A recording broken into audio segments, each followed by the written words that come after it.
semuanya, nama aku Dinda Abigail Manuela dari kelompok 12 Amaryllis. Hari ini aku akan jelasin beberapa materi dari lebih tepatnya dua materi dari LKMM Day 1. Yang pertama itu tentang berbicara efektif, yang kedua tentang pengenalan dan pengembangan diri. Oke, untuk yang berbicara efektif itu apa sih berbicara efektif? Jadi berbicara efektif itu berbicara yang aktif, di mana kita tuh dapat menyampaikan sesuatu informasi atau sesuatu secara verbal dan mengurangi miskomunikasi. Jadi kayak berbicara efektif itu bagus banget untuk mengurangi miskomunikasi. Nah, prinsipnya itu ada reach, clarity, humble, quality, respect, dan empathy. Nah, respect itu kita harus saling menghormati.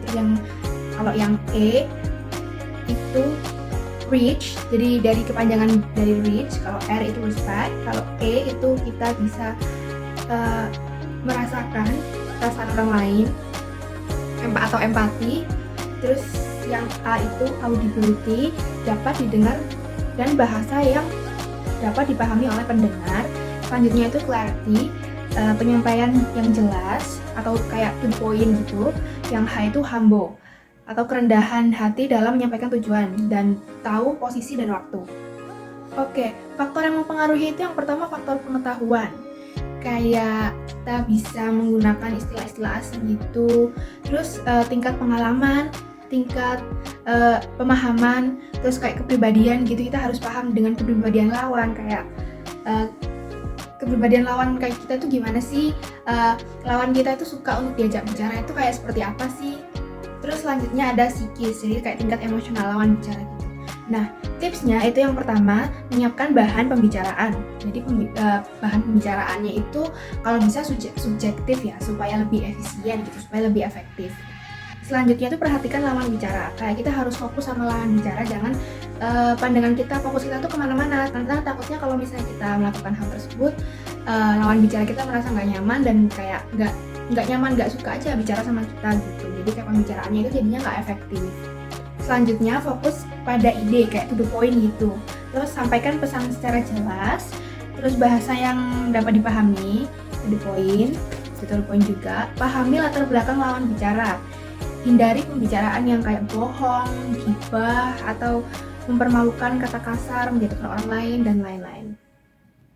Selanjutnya ada materi tentang pengenalan dan pengembangan diri. Nah, tujuannya itu untuk kita dapat mengenali dan bisa mengembangkan potensi yang ada pada diri kita sendiri. Nah, sasarannya itu supaya kita bisa dapat membuat misi dan rencana di kehidupan sehari-hari menggunakan skala prioritas.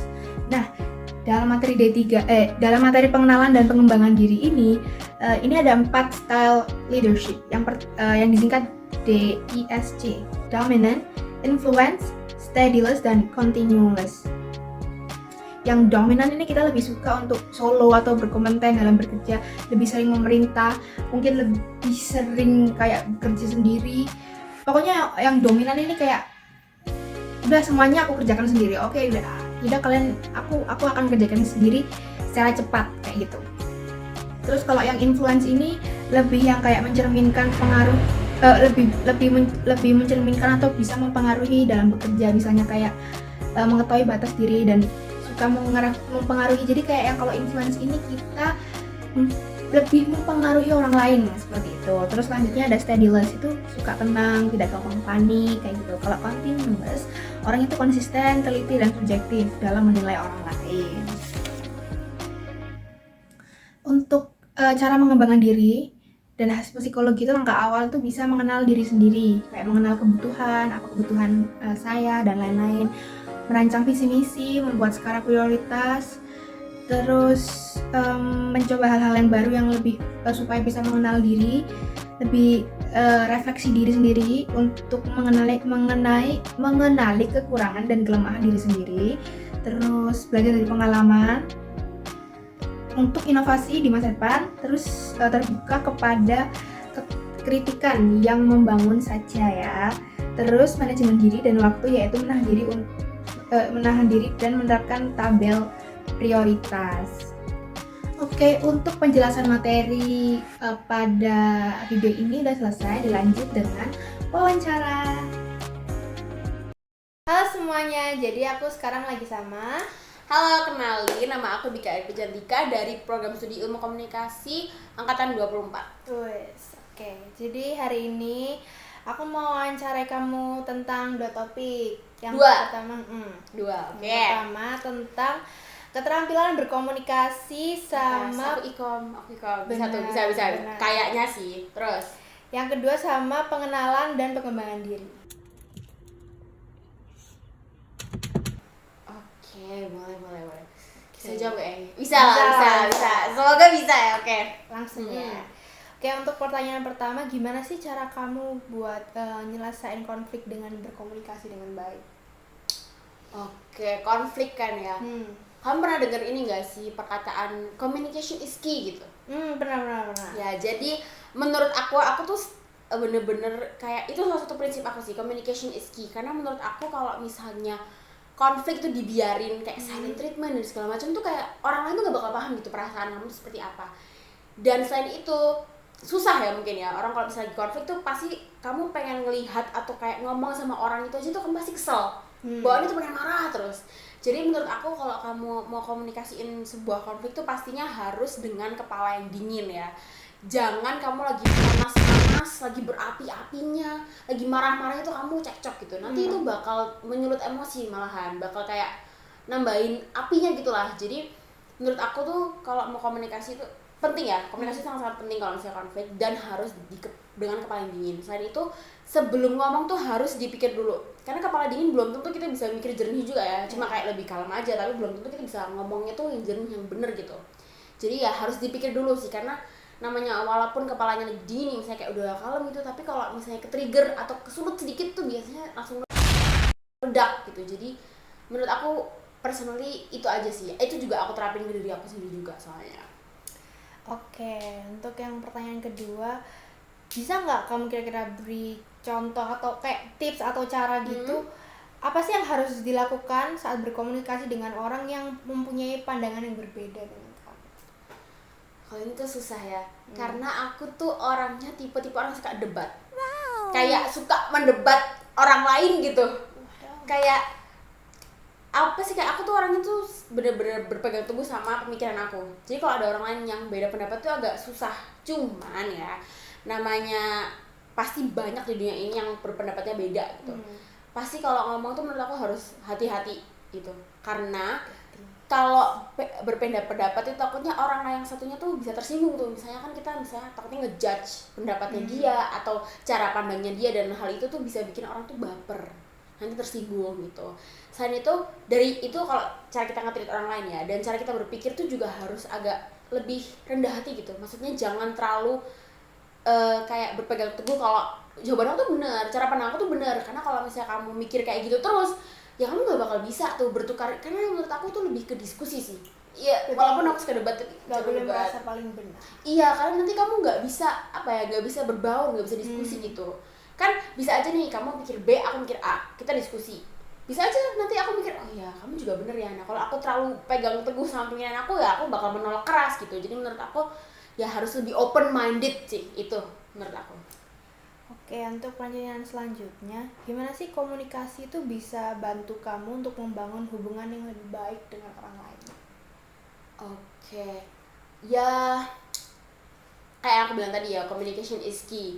Dan ya menurut aku komunikasi tuh kayak bisa kita bertukar pikiran, kita diskusi, dan orang lain tuh cenderung akan lebih serk sama orang lain kalau dia tuh lebih open, lebih terbuka gitu.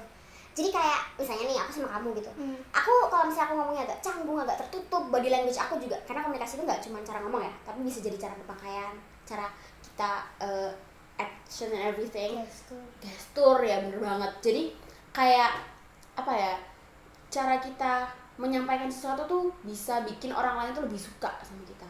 Misalnya kita terbuka, lebih open, lebih santai gitu, dan juga kita tahu gitu kita komunikasi sama siapa. Misalnya yang lebih tua kayak gimana, yang lebih seumuran kayak gimana gitu. Jadi ya pastinya komunikasi itu bakal jauh bikin kayak sebuah hubungan tuh lebih baik sih.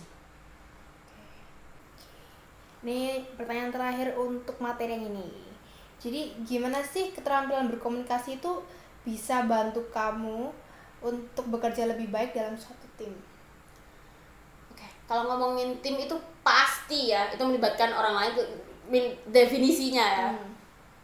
Jadi ya pastinya komunikasi itu bakal memainkan sebuah peran yang sangat krusial sih kalau kita ngomongin tim, dan itu doesn't matter dalam kondisi seperti apa, situasi seperti apa tuh pasti kalau kamu tim itu pasti kamu harus bersosialisasi sama orang lain.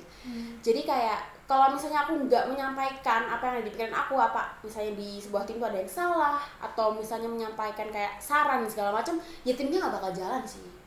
Karena kalau kita ada di sebuah tim tuh pasti kita ada sebuah tujuan kan, atau mungkin ada sebuah hobi kesamaan dan lain sebagainya. Ya kalau misalnya kita cuma diem aja nggak komunikasi, ya ngapain gitu kan. Jadi ya menurut aku komunikasi itu memainkan peran yang sangat-sangat penting dalam sebuah tim, dan komunikasinya harus terjalin dengan baik supaya tercapai sesuatu lah gitu. Oke, ini sekarang kita masuk ke materi yang kedua nih, tema yang kedua tentang pengenalan dan pengembangan diri. Oke, boleh. Langsung masuk ke pertanyaan pertama aja ya. Jadi gimana sih cara kamu buat ngenalin kelebihan dan kelemahan di diri kamu sendiri? Kalau menurut aku sendiri sih itu pasti kita bakal tahu seiring berjalannya waktu sih. Karena kamu pasti tahu nih apa sih yang ngehambat aku, apa sih yang menjadi strength aku, karena ya namanya manusia pasti bakal ngulik-ngulik diri sendiri gitu loh, pasti bakal cari tahu gitu, karena pasti kan ada rasa kayak nggak mau kalah lah ibaratnya gitu. Jadi ya menurut aku tuh just a matter of time, kamu pasti bakal tahu sendiri. Dan kalau misalnya kamu tetap kayak bingung apa sih, ya mungkin kamu bisa ada self evaluation, kayak evaluasi diri gitu lah, kayak mikir apa sih yang menjadi hambatan aku, apa sih yang bisa aku ngembangin dari diri aku kayak gitu. Terus yang selanjutnya, gimana sih cara kamu buat ngatasin kelemahan yang udah kamu ketahui? Jadi kelemahan aku tuh orangnya tuh sangat-sangat gampang merasa kewalahan gitu loh. Kalau misalnya ada banyak yang harus aku urusin. Tapi di saat yang bersamaan tuh aku orangnya suka banget nunda-nunda pekerjaan. Jadi kayak aku nih misalnya nih, banyak tugasnya 5, deadline-nya besok gitu misalnya. Aku tuh bakal panik banget sampai pusing, tapi bakal kayak aduh masih lama, aduh masih ini, aduh masih pengen makan dulu, pengen ini dulu, kayak ntar pikirannya kayak aduh makan dulu deh biar nggak pusing, aduh nonton dulu deh biar refreshing, tapi nanti malah jadi tambah overwhelm lagi gitu. Jadi kalau aku ngatasin kelemahan aku sendiri tuh biasa aku wajib ada kayak to-do list atau ada kayak reminder gitu. Biasa aku pakai alarm gitu, jadi kayak misalnya aku bahkan makan pun tuh aku ada jamnya gitu, jadi kayak makan cuma 15 menit. Sangat terorganisir. Kalau nggak kayak gitu aku bener-bener akan molor, dan molornya tuh nggak cuma 15 menit, kayak bisa sejam, 2 jam, bahkan bisa ketiduran. Berarti harus strict dengan diri sendiri. Betul, harus strict, harus tahu gitu kelemahan kita apa, biar kita tahu juga solusinya gimana. Ini kita ke pertanyaan terakhir nih. Itu udah sampai pertanyaan terakhir. Oh tidak kerasa ya, aku seru banget loh ngobrol di sini. Terus. Ini yang pertanyaan terakhir. Apa sih yang motivasi kamu untuk terus belajar untuk berkembang? Belajar untuk berkembang. Kalau aku sendiri sih, aku tuh orangnya lumayan ada perasaan kayak overachiever gitu loh. Jadi kayak overachiever tuh kayak pengen mencapai sesuatu tuh lebih dari orang lain, berarti gitu. Jadi menurut aku yang menjadi motivasi aku sendiri tuh aku tuh pengen nyaingin orang lain gitu lah, karena namanya in a good way. Oh iya, in a good way dong. Aku nggak yang toxic competition gitu, nggak kok. Cuman maksudnya kayak karena orang lain tuh bakal berkembang terus gitu. Namanya manusia tuh bakal selalu belajar kan. Jadi pastinya orang lain tuh bakal maju terus. Nah kalau misalnya aku stay di sini terus, ya aku mau kemana gitu kan. Misalnya aku di kuliah, pikiran aku masih di SMA, gak bakal bisa berbaur deh, gak bakal bisa. Aku udah kerja, pikiran aku masih di kuliah, gak bakal bisa kerja gitu. Jadi pastinya motivasi itu adalah untuk menyesuaikan diri sama orang lain, adaptasi. Itu aja sih kalau aku sendiri. Oke teman-teman, kita udah selesai untuk sesi wawancaranya. Makasih banget ya Aili udah mau jadi narasumber aku selalu bersedia kok. Seru banget tadi ngobrolnya. Kita juga bisa tahu gimana sih cara pengimplementasiannya di dunia nyata gitu. Oke teman-teman, makasih semuanya yang udah nonton. Mohon maaf kalau misalnya ada salah kata. Sampai jumpa di video selanjutnya. Dadah.